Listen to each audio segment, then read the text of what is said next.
Hello friends, welcome to my channel जय माता दी। इस वीडियो में आज मैं आपके साथ शेयर कर रही हूँ कि घर पर आप प्रतिदिन शिव महापुराण का पाठ किस प्रकार से कर सकते हैं। शिव महापुराण का पाठ आप सावन के महीने में भी कर सकते हैं। बहुत ही पुण्यदायी फलदायी होता है। इसके अलावा आप पूरे वर्ष शिव महापुराण का पाठ कर सकते हैं। शिव महापुराण का पाठ करने के लिए आप लकड़ी की चौकी या फिर पाटा भी ले सकते हैं या फिर पूजा बुक स्टैंड भी ले सकते हैं, जिस पर हम रामायण या कोई धार्मिक ग्रंथ रख करके पाठ करते हैं।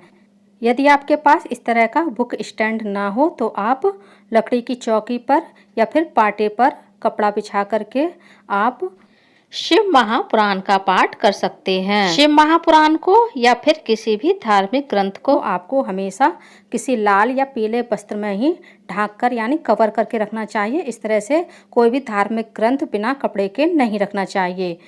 अब पहले थोड़ा शिव महापुराण के बारे में जान लेते हैं। श्री शिव महापुराण प्रथम खंड पूर्वार्ध, चरित्र मूल संस्कृत श्लोक हिंदी व्याख्या सहित।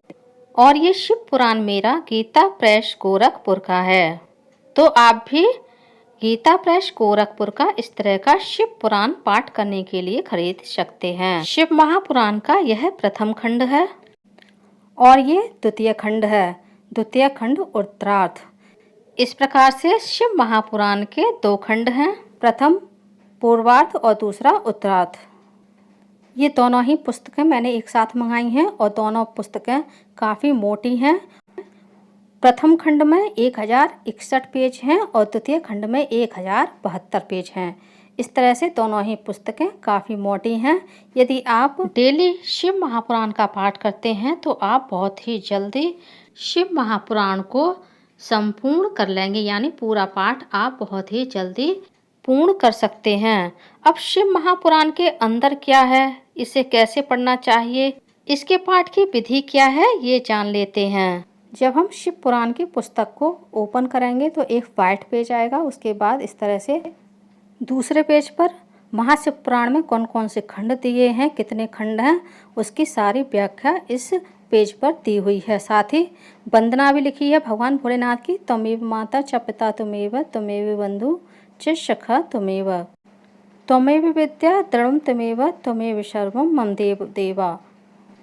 अब तीसरे पेज पर इस तरह से निवेदन दिया हुआ है और इधर बाएं पेज पर पुस्तक के बारे में सारा विवरण दिया हुआ है। कितने की पुस्तक है, आप कहाँ से मंगा सकते हैं, फ़ोन नंबर वगैरह सारा एड्रेस दिया हुआ है। अब इस पेज पर शिव महापुराण के बारे में सारा विवरण दिया गया है। कितने अध्याय हैं, विषय क्या है और पेज नंबर क्या है। जब आप शिव महापुराण पढ़ना आरंभ करेंगे तो सबसे पहले महात्म्य आएगा। महात्म्य में 7 अध्याय हैं, 1 2 3 4 5 6 7। इस तरह से 7 अध्याय जब पूरे हो जाएंगे तो विद्येश्वर संहिता आएगी, जिसमें कि 25 अध्याय हैं। मैं आपको काउंट करके दिखा देती हूँ ताकि आपको अच्छे से समझ में आ जाए। इस तरह से 13 14 15 16 17 18 19 20 21 22 23 24 और 25। अब आएगी रुद्र संहिता, जिसमें खंड दिए हुए हैं। पहला है षष्ठी खंड, जिसमें कि अलग अलग अध्याय दिए हैं, 10 11 12 13 14 15 16 17 18 19 20। इस तरह से सृष्टि खंड में 20 अध्याय हैं। उसके बाद आएगा सती खंड। सती खंड में भी इसी प्रकार से अध्याय दिए हुए हैं।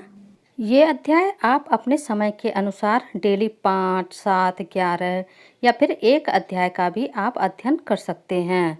सती खंड में 43 अध्याय दिए हुए हैं। अध्याय मैं आपको वीडियो में दिखा दे रही हूँ। वीडियो के साथ अध्याय की काउंटिंग नहीं हो पा रही है क्योंकि और भी बातें मैं आपको समझाती जा रही हूँ। इस तरह से सती खंड में 43 अध्याय हैं। रुद्र संहिता में तीसरा खंड आएगा पार्वती खंड। पार्वती खंड में कितने अध्याय हैं वो भी देख लेते हैं। 23 24 25 26 27 28 29 30, 31, 32, 33, 34, 35, 36, 37, 38, 39, 40, 41, 42, 43, 44, 45, 46, 47, 48, 49, 50, 51, 52, 53, 54, 55। पार्वती खंड में 55 अध्याय हैं। उसके बाद चौथा आएगा कुमारखंड। कुमारखंड में भी इसी तरह से 20 अध्याय दिए हुए हैं, जिनकी संख्या आप इस तरह से वीडियो में देख करके काउंट कर सकते हैं। कुमारखंड में 20 अध्याय दिए हैं। इसके बाद आएगा 5वां अध्याय युद्धखंड। युद्धखंड में 59 अध्याय दिए हुए हैं, जैसा कि आप वीडियो में देख सकते हैं 20। और उसके बाद ये सारे अध्याय युद्धखंड के ही हैं। युद्धखंड में 59 अध्याय हैं, जैसा कि आप वीडियो में देख सकते हैं। काउंटिंग भी आप कर सकते हैं वीडियो में देख करके। जब भी आप शिव महापुराण का पाठ आरंभ करें तो श्री शिवाय नमस्तुभ्यम या ओम नमः शिवाय का जप अवश्य करें। इस तरह से युद्धखंड में 59 अध्याय हैं। अब नीचे श्री शिव महापुराण नवाह परायण क्रम, जहाँ पर दिवस दिया हुआ है कि कौन से दिन कितनी हमें महाशिव पुराण का पाठ करना है, विश्राम कहाँ देना है, अध्याय संख्या क्या होगी, पहले दिन हमें कितने खंड पढ़ने हैं, दूसरे दिन कितने खंड पढ़ने हैं, तीसरे दिन कितने खंड पढ़ने हैं, चौथे दिन कौन से खंड का हमें पाठ करना है, कहाँ विश्राम देना है, पाँचवें दिन हमें कितने खंड पढ़ने हैं और कौन से पेज पर विश्राम देना है। इसी तरह से 9 दिन के बारे में पूरा विवरण दिया हुआ है, कितने खंड पढ़ने हैं, कौन से पेज पर हमें विश्राम देना है। तो आप इस प्रकार से शिव महापुराण का पाठ 9 दिन में पूरा कर सकते हैं, जैसा कि इस पुस्तक में दिखाया हुआ है, सूची दी हुई है। यदि आप इसके अनुसार पाठ करेंगे तो 9 दिन में महाशिव पुराण का पाठ आपका संपूर्ण हो जाएगा। फ्रेंड्स, पहले शिव महापुराण के बारे में मैं आपको समझा दूँ, उसके बाद पाठ कैसे आरंभ करना है, पूजा विधि क्या है, वो भी आपको मैं इस वीडियो में दिखाने वाली हूँ। अब यहाँ से शिव महापुराण का पाठ आरंभ होता है। पहले आएगा महात्म। अथ प्रथमो अध्याय शौनक जी के साधन विषयक प्रश्न करने पर सूत जी का उन्हें शिव महापुराण की महिमा सुनाना। इस शिव पुराण में एक तरफ संस्कृत दी हुई है और दूसरी तरफ हिंदी में इसका अनुवाद किया हुआ है।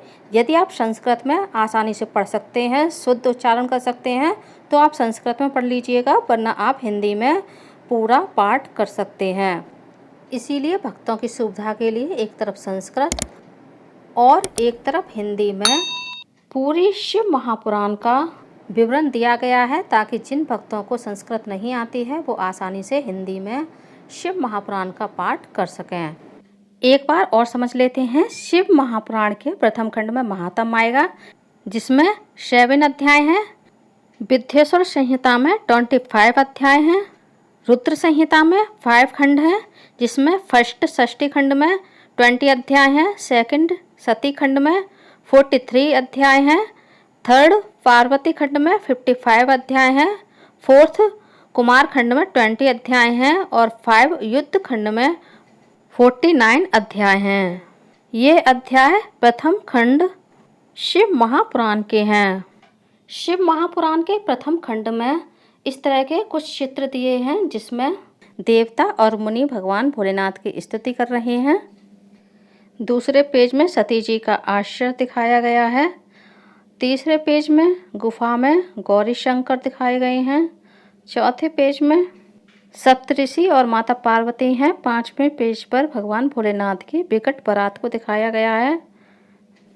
6ठे पेज पर मयूर वाहन भगवान कार्तिकेय जी हैं और 7वें पेज पर श्री नारायण के नाभि कमल से ब्रह्मा जी का प्राकट दिखाया गया है।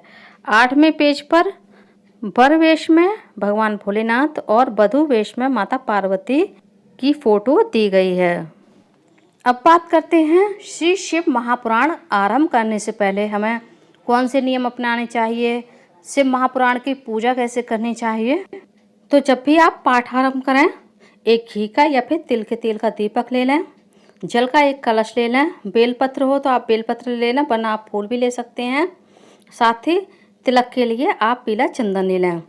यदि आप प्रतिदिन बेलपत्र और फूल की व्यवस्था नहीं कर सकते हैं तो आप बिना बेलपत्र और फूल के भी यह पाठ प्रतिदिन कर सकते हैं। जिस दिन आप पाठ आरंभ करें उस दिन आप विधि विधान से भगवान भोलेनाथ, माता पार्वती का अपने घर के मंदिर में पूजन कर दें। उसके बाद यदि आप संकल्प लेकर पाठ आरंभ करना चाहते हैं किसी मनोकामना के लिए, तो आप वो संकल्प ले लें हाथ में जल लेकर। और यदि आप बिना संकल्प लिए हुए भी यह पाठ करना चाहते हैं तो आप बिना संकल्प लिए हुए भी शिव महापुराण का पाठ आरंभ कर सकते हैं। क्योंकि गृहस्थ जीवन में बहुत सारे काम होते हैं, बहुत सारी परेशानियां आती हैं, तो कभी कभी हम संकल्प के अनुसार कोई पूजा पाठ या शास्त्रीय विधि से कोई पूजा पाठ नहीं कर पाते हैं। यदि आप शिव महापुराण का पाठ शास्त्रीय विधि से करना चाहते हैं तो उसकी विधि बहुत ज़्यादा लंबी है और वो प्रत्येक गृहस्थ के लिए कठिन भी है। इसलिए आप बिल्कुल सरल स्वभाव से बहुत ही सरल तरीके से शिव महापुराण का पाठ घर पर प्रतिदिन कर सकते हैं। सबसे पहले गणेश जी, शिव जी, कार्तिकेय जी, नंदी जी का चंदन से तिलक करें, चावल चढ़ाएं, माता पार्वती को आप कुमकुम लगाएं, बेलपत्र चढ़ाएं, पुष्प चढ़ाएं। शिव महापुराण का पाठ आप सुबह भी कर सकते हैं और आप चाहें तो शाम को भी कर सकते हैं। यदि आप सुबह पाठ आरंभ कर रहे हैं तो प्रतिदिन सुबह करें, और यदि आप शाम को आरंभ कर रहे हैं पाठ करना तो आप शाम को पाठ आरंभ करें। उसके बाद भगवान से प्रार्थना करें, हाथ में थोड़ा सा जल ले लें और शिव जी से प्रार्थना करें, हे भोलेनाथ, आज से मैं शिव महापुराण का पाठ आरंभ कर रही हूँ। आशीर्वाद दीजिए मेरे इस पाठ में कोई विघ्न न आए और मेरा यह पाठ निर्विघ्न संपन्न हो। जब भी आप श्री शिव महापुराण का पाठ आरंभ करें तो शुद्धता का विशेष ध्यान रखें। जब भी आप पाठ करें स्नान करके और शुद्ध वस्त्र पहनकर ही आपको पाठ आरंभ करना चाहिए। श्री शिव महापुराण का पाठ आप कभी भी आरंभ कर सकते हैं। सावन में आरंभ करेंगे तो बहुत ही अच्छा रहेगा। इस साल अधिक मास होने की वजह से सावन का महत्व और ज़्यादा बढ़ गया है, वरना आप पूरे वर्ष में कोई भी शुभ दिन, शुभ मुहूर्त देखकर शिव महापुराण का पाठ आरंभ कर सकते हैं। अब यहाँ से श्री शिव महापुराण का पाठ आरंभ होता है। आप संस्कृत में पढ़ना चाहें तो आप संस्कृत में भी पढ़ सकते हैं, लेकिन आपको संस्कृत शुद्ध आनी चाहिए, उसका शुद्ध उच्चारण होना चाहिए। यदि आप संस्कृत पढ़ने में असमर्थ हैं तो आप हिंदी में महाशिव पुराण का पाठ बहुत ही आसानी से कर सकते हैं। इसमें कहानियों की तरह सारे अध्याय दिए हुए हैं जिनको पढ़ने में आपको बहुत ही इंटरेस्ट आएगा, मज़ा आएगा, बहुत ही आपका मन लगेगा।